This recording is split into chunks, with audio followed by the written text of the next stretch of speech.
Arestado ang isang talent manager na ibinubugaw umano sa mga politiko ang kanyang mga alagang artista.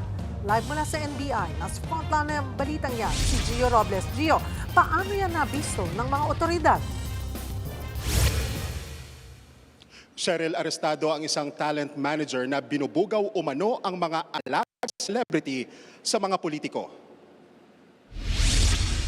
Nag-ugat yan sa intel report na natanggap ng NBI National Capital Region kaugnay sa racket ng high-end bugaw. Bago magsagawa ng operasyon, nakipag-ugnayan sa subject ang isang ahente na nagpanggap na kliyente. Bago magkasundo sa presyo, nagpadala pa ng mga larawan ang talent manager sa NBI agent.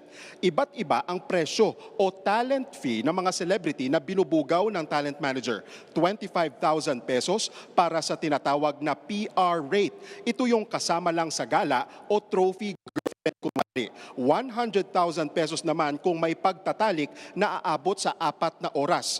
Kung walang mapili ang mga kliyente, may babayaran din na rejection fee na 40,000 hanggang 50,000 pesos. Sa huli, nagkasundo sa 110,000 pesos na presyo bawat babae ang talent manager at asset. Hindi na nakapalag sa isinagawang entrapment operation ang bugaw na talent manager na iligtas ang 5 babaeng celebrity na alaga umano ng bugaw. Sinampahan ng kaso ang talent manager dahil sa paglabag sa human trafficking. Habang nasa kustodiya ng NBI, dito na raw kinanta ng talent manager ang plano naman laban sa isang mataas na opisyal ng administrasyon. Isiniwalat ng talent manager na may kumuha raw sa kanyang dating kongresista at kinontrata silang i-frame up ang opisyal. Ang plano, gagawa raw sila ng kwento laban sa opisyal at gagamitin ang mga babae para idiin ang admin opisyal. Financier daw ng plano ang isang kasalukuyang kongresista na hindi na muna namin papangalanan.